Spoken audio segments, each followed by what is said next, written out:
I'm JinJa Birkenbeuel. And I'm Esther Ikoro, and we're the hosts of the Honest Field Guide podcast. Entrepreneurship is no joke. The journey is full of anticipation, failure, hope, and disappointment. You'll make money and be totally broke at the same time. The Honest Field Guide podcast tells you the truth. We know being an entrepreneur is crazy hard, and you will sometimes cry at dinner. Listen in to be inspired, laugh, and learn how to really thrive on your business journey.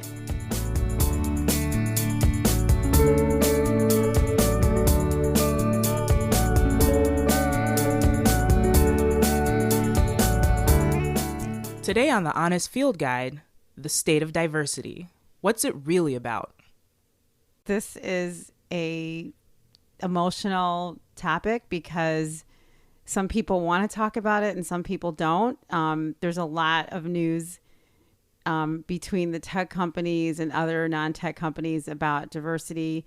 We are talking about the state of diversity in the United States. We're not talking about the state of diversity in other countries. This is a unique moment in our history in the United States. So this is a great time to have this conversation. And we're definitely going to probably spend more time talking about, I think, supplier diversity and how it relates to business versus talent diversity, how employers, get diverse candidates or underrepresented candidates to work there. So that's two kind of sides of the house in the diversity conversation, right? I love that when we first were talking about this particular podcast conversation, when we were conceptualizing it, you asked me a question. You said, well, what is supplier diversity? Which made me laugh.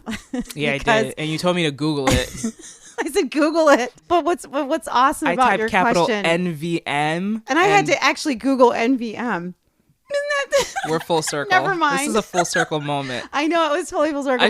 You should have asked me and I would have told you to Google it. I didn't want to see, the thing is, when I told you to Google what is supplier diversity and you put NVM and I was going to reply back, well, what is NVM? And I thought I better not do that. Don't play yourself. Don't play yourself. But anyway, what's funny about your question is, to me, the heart of this conversation, because you don't know what supplier diversity is, and neither does corporate America.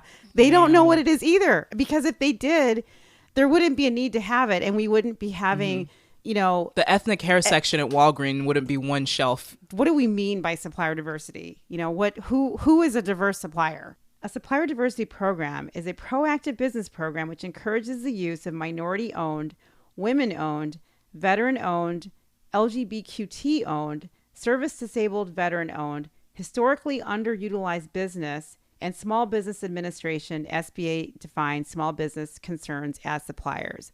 I think that they're also missing, members of tribal communities. I don't know how they're categorized, but that needs to be in there as well. But it's kind of a sterile definition. I'm also slightly disturbed that women-owned is separated from minority-owned because there are women minorities. So I'm always struggling a little bit with that conversation.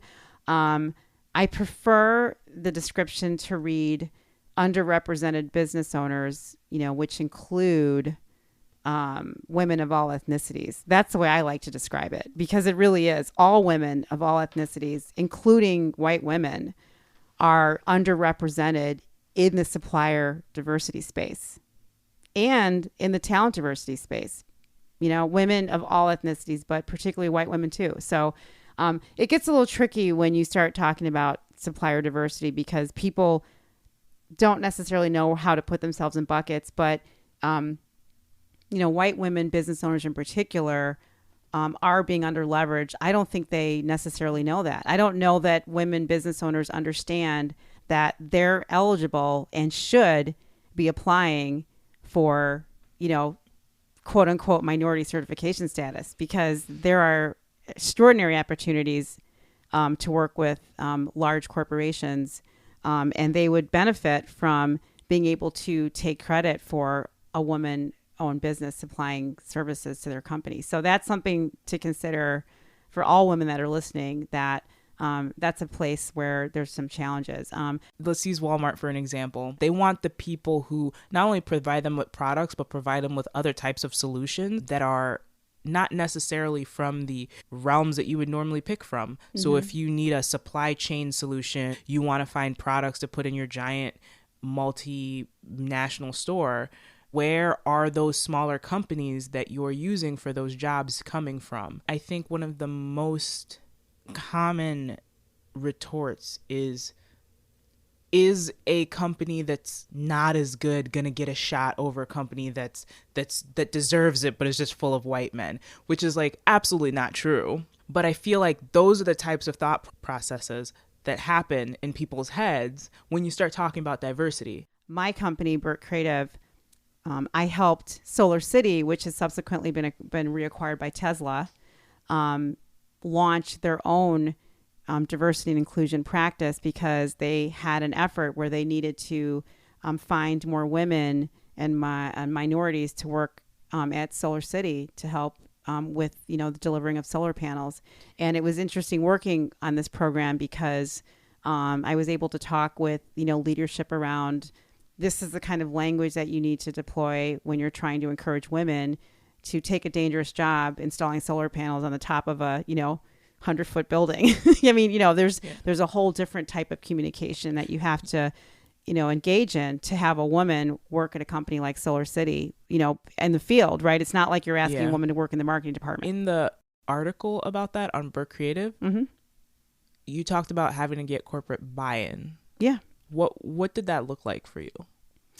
Well, the buy-in. So someone at the top says we need to do this somewhere, but then you have to be like, this isn't just about just having more women in the room. Like there's a legit. So how do you even gauge that and begin to have that conversation with people who are already in the company, but aren't necessarily sold on the idea? Right. And I, it's a great question. What was exciting first and foremost is that they recognized that they needed to have a company like mine that has some competency around diversity, inclusion, recruitment, tactics and strategies and ideas. And that was their first step of, that's the right thing to do. But the other piece is that I did bring people to my team that have extraordinary skills and background around, the use of language when you're creating content to understand how to reach diverse and underrepresented talent and suppliers. And that's a real critical step, just to kind of say, we have a team that knows how to talk about this for you, and we can align what we're talking about with your brand values. So, understanding the brand values of the company and their ultimate goals is critical to us being able to do our best work. But the other piece really gets back to the first question we asked the company was, we need for leadership to define diversity. What is diversity to you? What does it mean? Because when you understand where people are coming from with their understanding of diversity, you can then go forward and try to solve the problem, because there's a lot of issues around diversity within companies. A lot of people's definition of diversity are completely the opposite. I mean, some people might walk in a room, and see one African-American person and say, we have a diverse company here. And, that is not really necessarily the definition of diversity from the standpoint of, an African-American person that sees one Black person. They might say, that's not really how I define diversity. So, you have to get to the question of how do you define diversity? So for companies that are, embarking on a supplier diversity program or trying to create one, you really need to understand what your leadership believes is diversity. How is it defined at the company? Because you have to have a foundation for that conversation before you can move forward.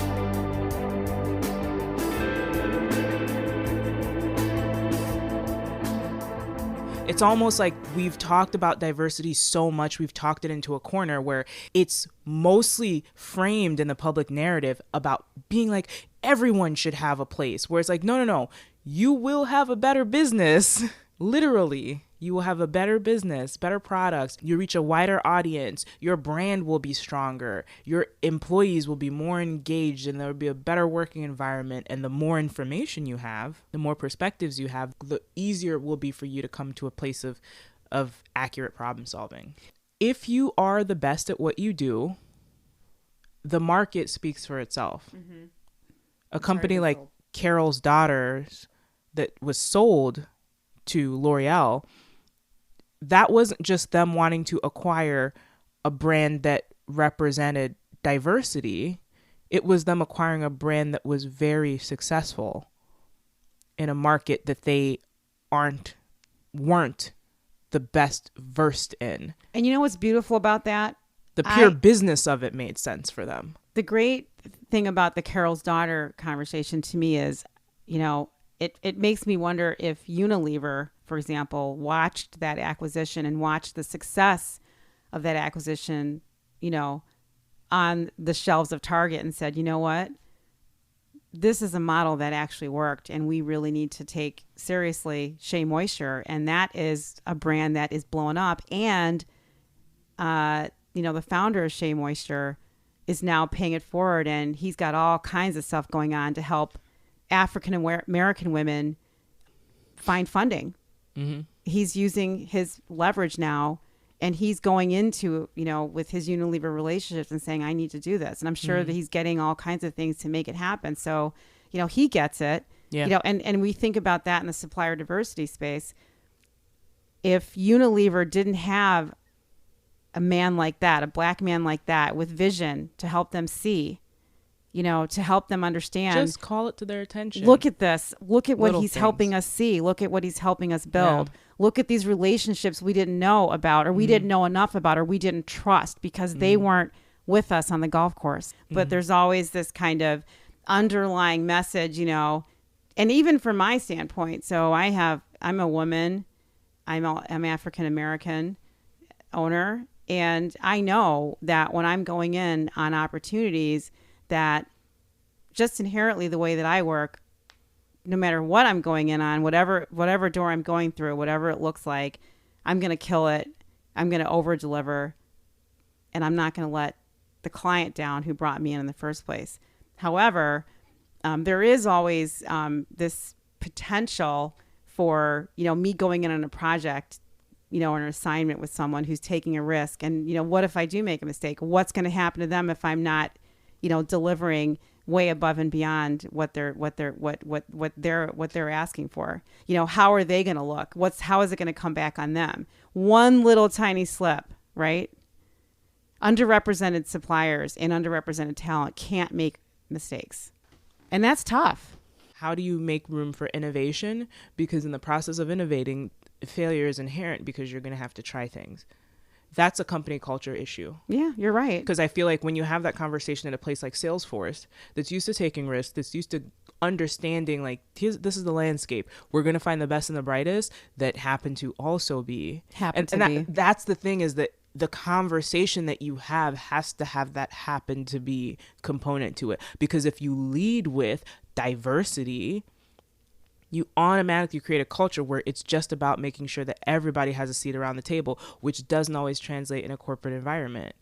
But when you lead with excellence and say, we want people who are cream of the crop, but also diverse, it puts more weight on the due diligence and the research that has to happen. Right. And so I agree. And so my piece is, sometimes I wonder, and I was having a conversation with a business leader in Chicago this week. And, you know, the question was, is my business being hurt by diversity work or being helped by diversity work?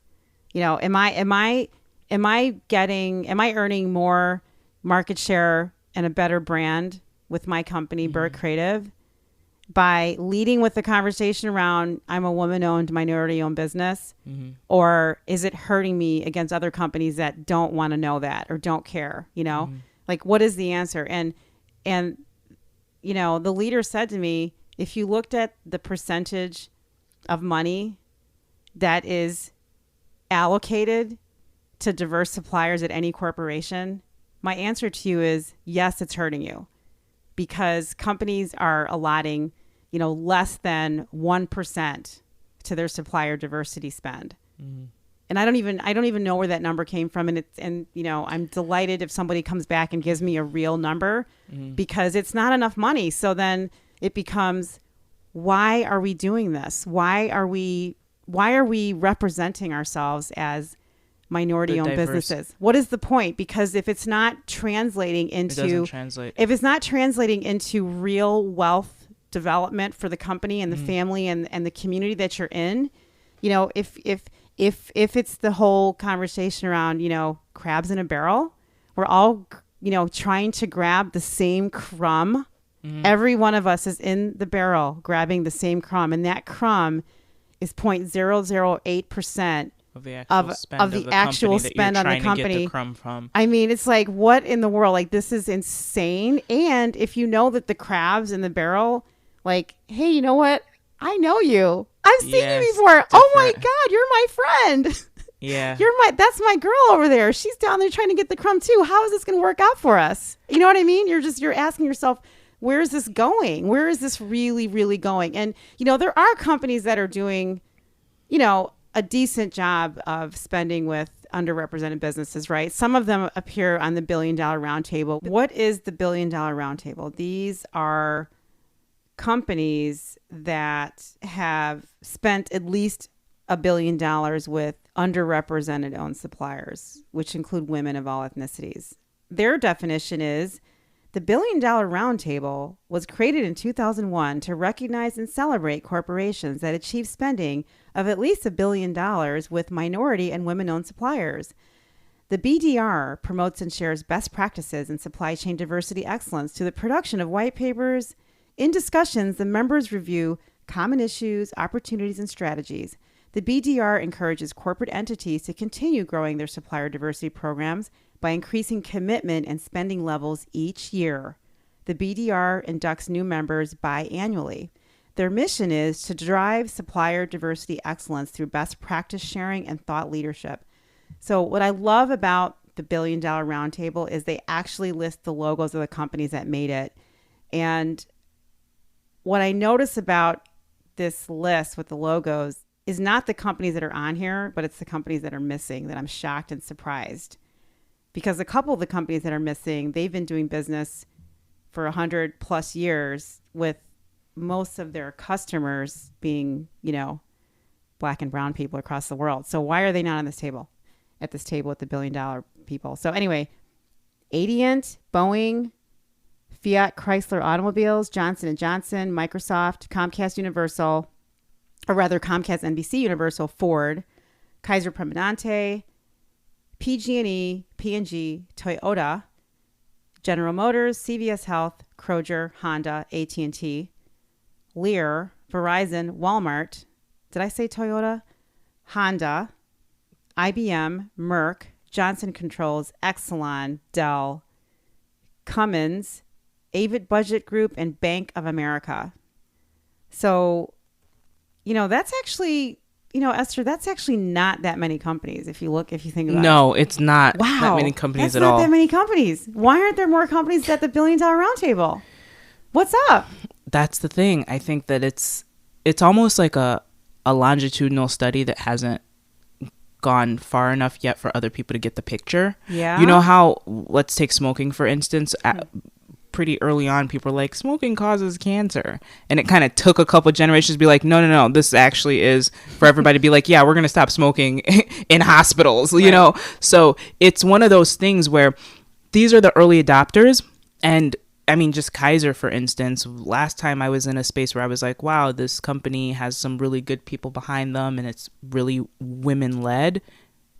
Kaiser was one of their partners. Interesting. So I forgot one company. Oh, what is it? A big one. Uh-oh. And it's really because they don't have a word. There's a picture. Is it a picture of a fruit? Yes, it is. Is it apple? Yes, it is.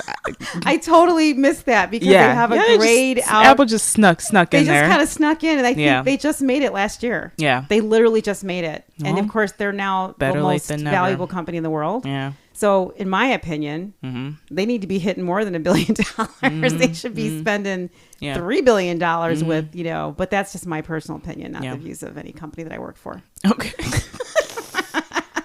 That's funny. Yes. But, you know, it's your point. It's like, the proof is in the pudding. So people who get it right now know that it's good for business ultimately, especially in the way that the world is going and how brand identity is evolving and how corporate identity is evolving and the transparency and visibility that that relates to. The customer journey and the customer loyalty has a lot more to do with just the product. We're having relationships with brands as entire companies now. It's true. Yeah. At every, not At only every in level. the supply chain place, but You know. all over the place. Yeah. It's fascinating to look at this list because some companies are like, wow, they're not even on this list. These are companies that have been in business for like 132 years or 140 years. And they have a huge diverse, Black and brown population buying their products. They are not on the Billion Dollar Roundtable, which means that they have not spent $1 billion with women owned or underrepresented businesses. Let's not name the business. Oh, no, let's not do that. We don't want to. Companies, you know who you are when you're not on the Billion Dollar Roundtable. You know who you are. And the ones that are on there, they should be proud of it. They're proud. But some of the companies are like, look, we don't need to brag about this. This is how we operate. This is what we do. And we need all companies to be like that, right? That's what needs to happen. Now, there is a question of the companies on the Billion Dollar Roundtable. How are they defining diversity? But we're not going to get into that because we're just happy that we all made it. But, we don't know what's in their little diversity bucket, Are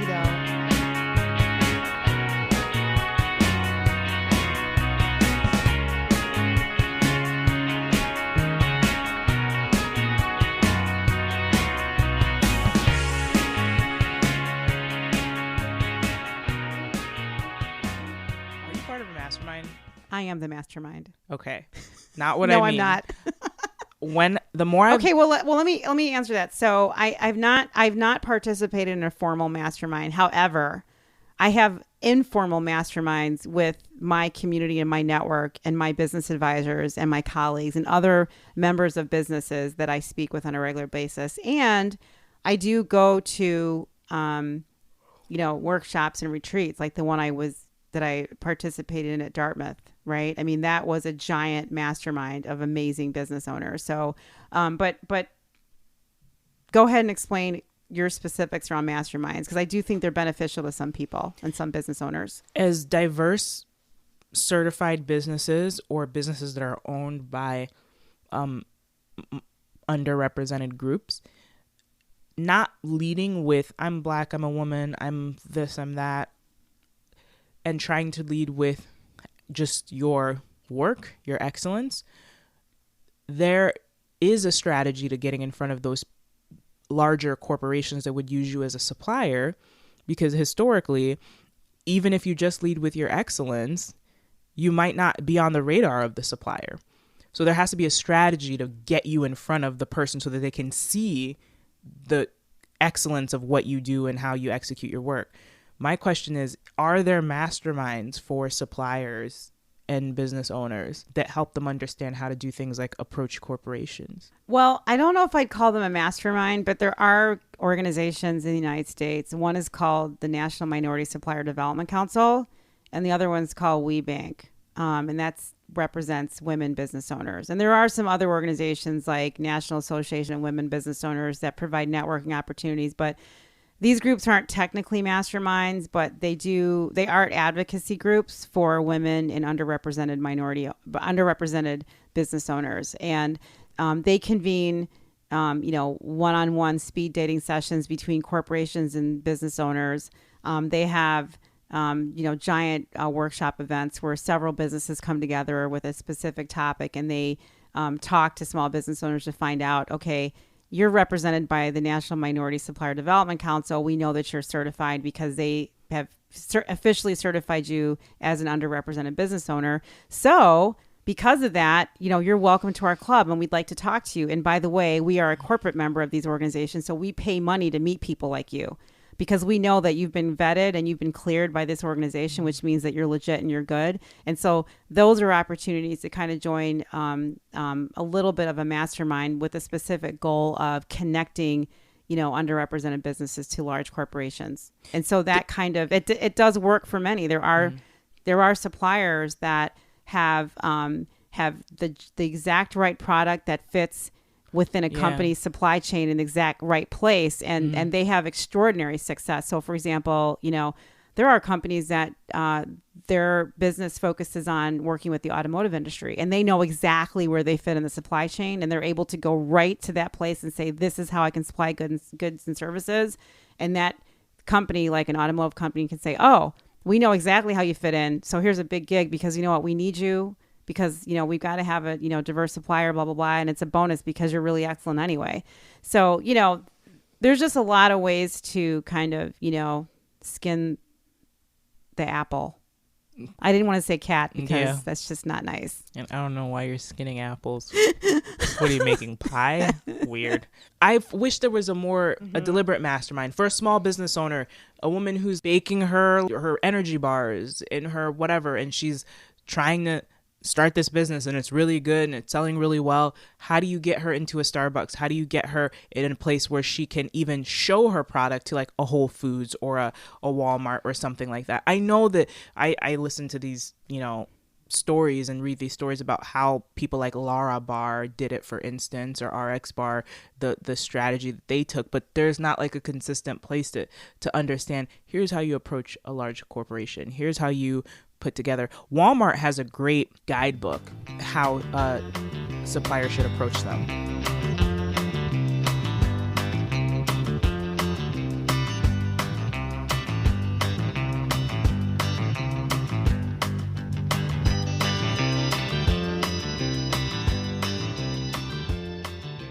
I have to be more specific and deliberate about how I work my relationships. Yeah. Relationships are critical. It depends on, you know, your cultural environment, how you were raised, and what are the norms, you know, in your family, because it's hard and difficult and challenging sometimes for certain cultures to ask for what they need. Yeah. Oh, yeah. You know, I mean, you gotta retrain your brain. You really do. And sometimes if you can't retrain your brain, you need to have a friend that can help you retrain it. And I'll give you an example. I was at Dartmouth a couple weeks ago for a really amazing business retreat, and I met so many stunningly outstanding, above and beyond people and business owners of excellence that I thought, this is how I need to spend my days with amazing people like this, because I got fed a lot of, you know, beautiful, wonderful things, and it was just a chemically you know, perfect situation. I was blown away by it. But here's what happened at one particular big giant training session we had. I was sitting next to this super, super smart, amazing woman with a fantastic company doing all kinds of great work in IT, federal contracts, state contracts, regional, commercial, private, public, you name it. She was out there. And there was someone, you know, giving a discussion about a topic that she was very knowledgeable about. And I heard her whispering, she's like, I don't agree. I don't think that's true. Or I don't agree with this. Or, you know, she was saying things that I looked over and I said, okay, can you please stand up and speak louder? I hear what you're saying. And I think you're right. I agree with what you're saying. And, you know, she's like, oh, you know, can you ask for me? And I said, no. And I literally took my hand and I put it on her elbow and I lifted her up. I said, stand up now and ask your question and please give your thoughts about what this person is saying. And she did it. And I was even flagging down the person with the microphone to help her stand up and ask the question and to say what she was on her mind. And later, you know, she thanked me. She says, you know what? I need more of that. Yeah. Because, you know, it can be a habit that's reinforced by other people who have the same habit. Yes. And she said, means, yeah. And, you know, she said to me, you know, culturally, this is not how I was raised. And I said, well, you know what? There was a lot of things that I wasn't raised to do, but I do them because I have a business now and I can't think like that. I'm a business owner. I can't have that kind of, you know, that stuff interfering with my ability to make money and build relationships and get what I need. Especially if you're a woman, if you're standing there and you're not asking questions and asking for things you need. You're not aggressive. And I feel like the only way that any of us that are underrepresented going through the United States, doing business in the United States, in corporations, which are they're led and run and operated and started and launched, by white Americans. It is the antithesis of business in some respects, to think and to expect and to act like this is going to help us get more, because it's never worked. It never will. And it's not funded. I mean, it's just this work to get suppliers to work for companies doesn't, the money is not allotted to the people that are really working hard in these companies to find diverse suppliers and diverse talent. There's just, especially suppliers, the talent side, a lot of these companies do federal contracts, and there are, rules and guidelines that say, if you're going to have a $1 trillion contract with the federal government, you have to hire disabled veterans. You have to hire, African-American women. You have to have, Hispanic Americans working at your company in order to do business with us. And you also have to have some subcontractors that are underrepresented suppliers that are helping you build for us, right? So, that's a situation where there is true incentive for them to do this. And so there is money aligned with companies that do federal contracts, right? There's money put to those companies to say, look, we need a team internally in this company that can help us leverage underrepresented talent, because we just won a $1 trillion contract for the federal government. And we can't go in there unless we have a diverse team doing this. It's just not going to work. So that's a situation where, that absolutely does make sense. And there's a little more funding around that, especially on the disabled veteran side. But aside from that, there's just, the money's not there. So what are you going to do? If the money's not there as an underrepresented business, it goes back to what you said. You just have to be kick-ass.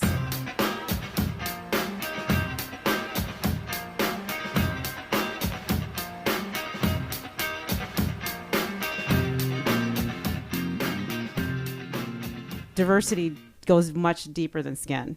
Oh, definitely. It goes way deeper than skin. Yeah. It's about diversity of thought. It really is. I mean, I know that some people they grit their teeth and they start white knuckle flying when people say we need diversity of thought, because that sounds like an excuse to not focus on, ethnic diversity. Yeah. But there does need to be diversity of thinking even among, underrepresented people, groups, because you can have a lot of underrepresented people in a room, but they're still lock, stock, and barrel, aligned with your thinking, which is, how is that really helping? How is that any different? Right. So, one of the things that I would suggest when, with some of these larger companies is, if you can get people that are trying their hardest to uncover their bias and see people for who they really are, that's the first step, because you're going past, the physical to the, how can you really add value, which does really get to the, I need some kick-ass people to work here. And what an absolute amazing bonus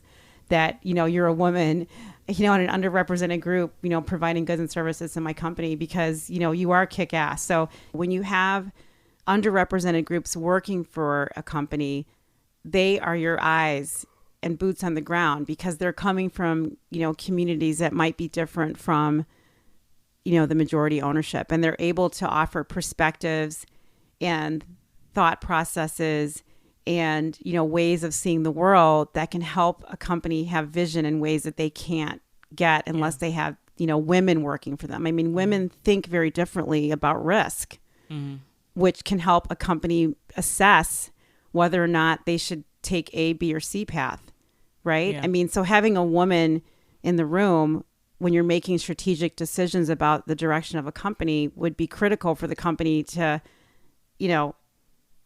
have guidance and, have an understanding of, we really never thought of it from that way. Let's take this into consideration before we make this major decision to switch this particular thing. So internal diversity is definitely critical. But I also think that when you talk about supplier diversity, you have to educate people that work at a company to encourage their company to buy supplies and services from women-owned businesses and underrepresented businesses that include, what I said earlier, LGBTQ, African-American-owned businesses, Latino and Latina-owned businesses. I mean, people inside a company have to push for that as well. That includes men who work inside the companies have to start asking their companies to buy goods and services for women-owned businesses. I mean, how do you get to the place of, a person that works at a company to start making a demand on their company? I want to see more women-owned businesses supplying to this company. For example, Starbucks, right? Mm-hmm. So Starbucks has a supplier diversity program, and there are women-owned businesses that supply food products to their stores across the United States. Somebody at Starbucks made a decision, we're going to be increasing our diverse suppliers of, our snacks that we're selling in our stores or some of our products. I mean, somebody made the decision. We need to find out, how do you get to people that make those kinds of decisions? Because that's going to transform the country. Because when you start having large corporations like Apple and Google and Starbucks and McDonald's and the Walmarts of the world and the Coca-Colas and the General Motors, when they start recognizing the extreme value of working with diverse suppliers, those diverse suppliers not only can transform their families from the work that they get from those large companies that they earn, but they can also be a model in their communities and transform communities, which means that other people see the success that that family is having with their business, doing business with a company like General Motors. And then that transformed their minds around, oh my gosh, this company's doing business with this minority, this underrepresented family, which means that, you know what? I actually might want to buy a car from General Motors now, because they're really putting, effort into helping these communities and families thrive. And it's beyond hiring an underrepresented person to work there. It's really about deciding, my big, giant, large corporation is investing in the wealth development of that minority-owned business. And that's really critical. If you have a company that decides that not only are they going to build their own wealth, but they're going to help build the wealth of an underrepresented business owner, that's a huge, huge mind shift in my estimation, because that's the place that I think America's been the greatest, is helping, businesses and entrepreneurs succeed, to help them win. That's how we've built the country, by businesses building themselves up and helping employ people and making things better in communities and neighborhoods and building infrastructure. So, I don't know how to get to that place. Yeah, me neither. We're going to solve poverty with this podcast. I lead with my excellence.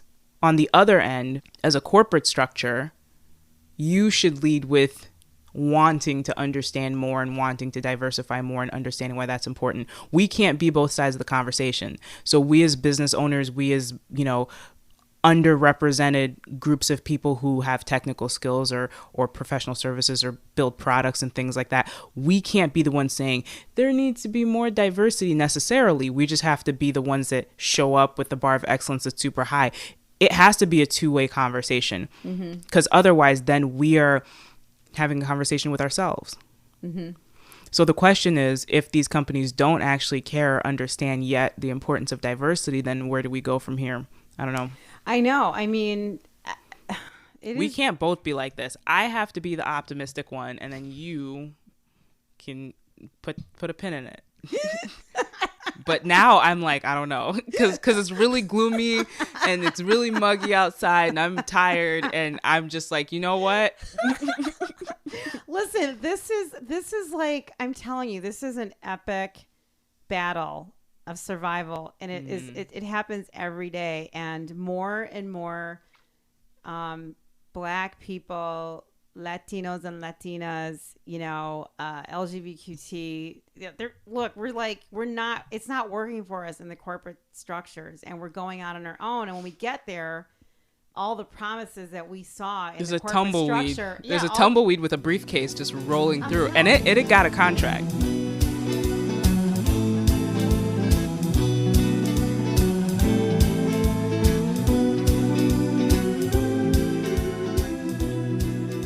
For the small business owners, what would we say to them as far as ways to get in front of companies that are either pushing these efforts forward or not pushing these efforts forward? Because even the ones that are pushing the efforts forward only use a very tiny fraction of their actual energy towards that. So what are some strategies that you can share to try to get into companies as a supplier that's from a background that would be considered diverse? One of the things I do recommend to all people that are entrepreneurs and networkers and small business owners, when they're out in the field, if you have an opportunity to be at a famous event with, celebrities, it's really easy. It's very easy to go and beeline to the celebrity and hand the celebrity your business card and say, hey, you know what?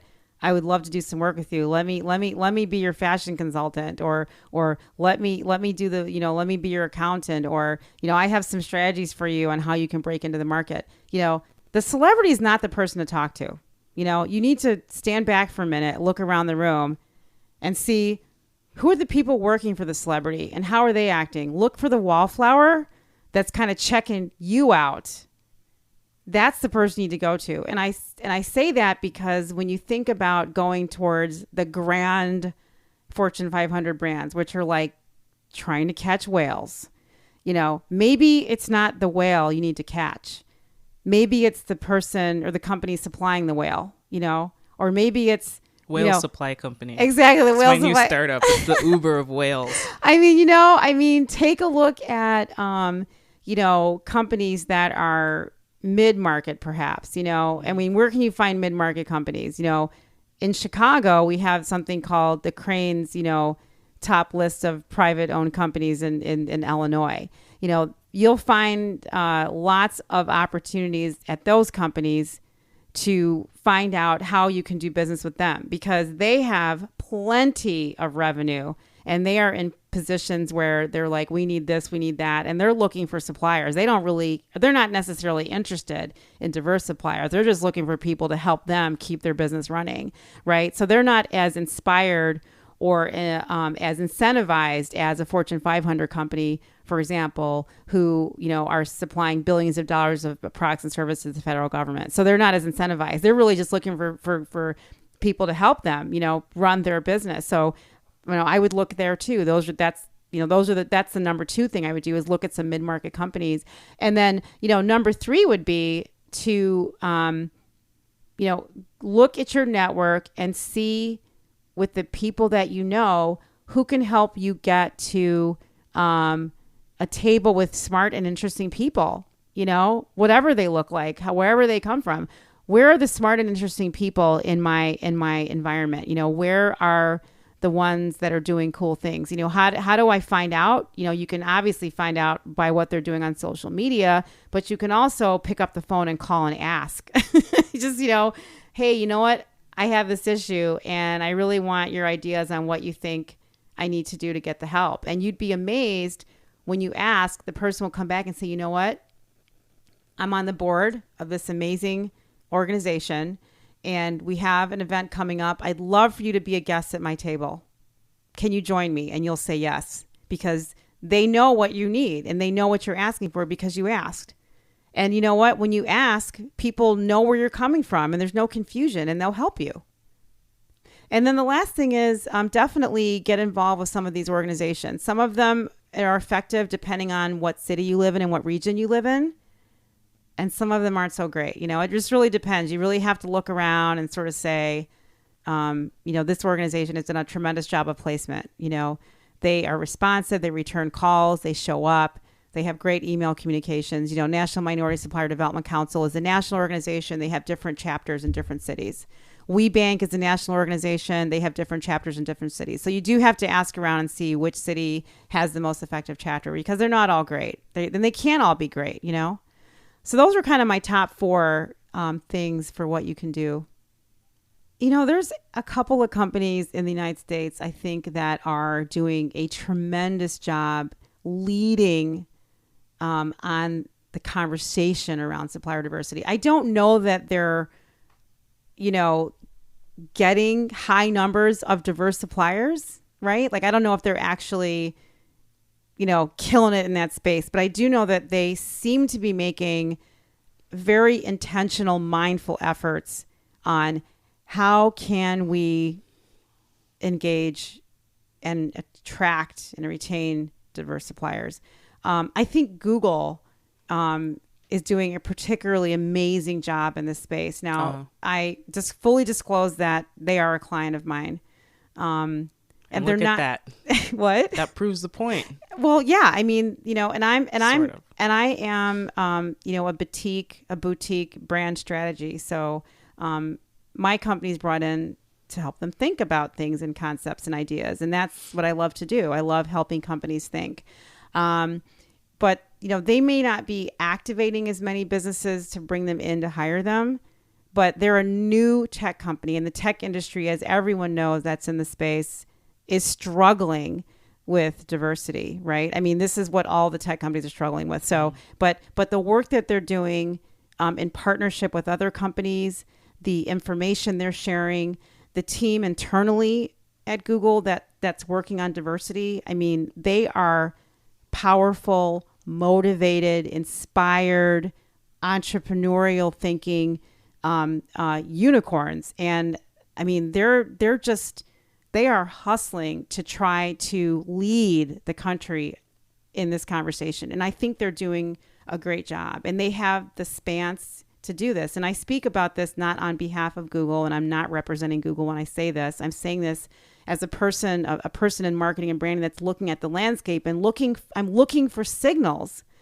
I'm a small, diverse business. I'm looking for signals that I'm on the right track, and I've got to find something that tells me, yes, I'm looking for the yes. Okay. We talked about this, the yin and the yang.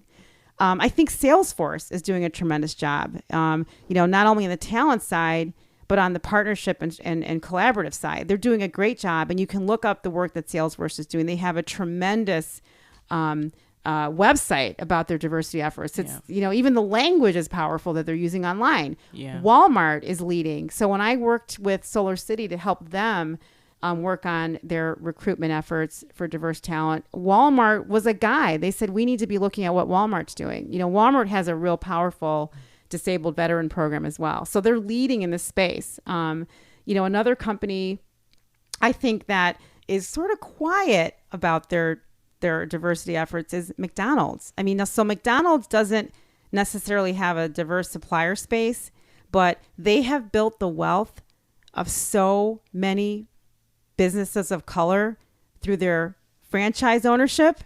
That's huge. I mean, there's millionaires have been made from McDonald's, and they're black and brown, and they own restaurants. They have powerful talent diversity efforts internally, and they have workshops and masterminds for other companies to help them understand, how did you build such a diverse company? What did you do to get here? McDonald's leads on this.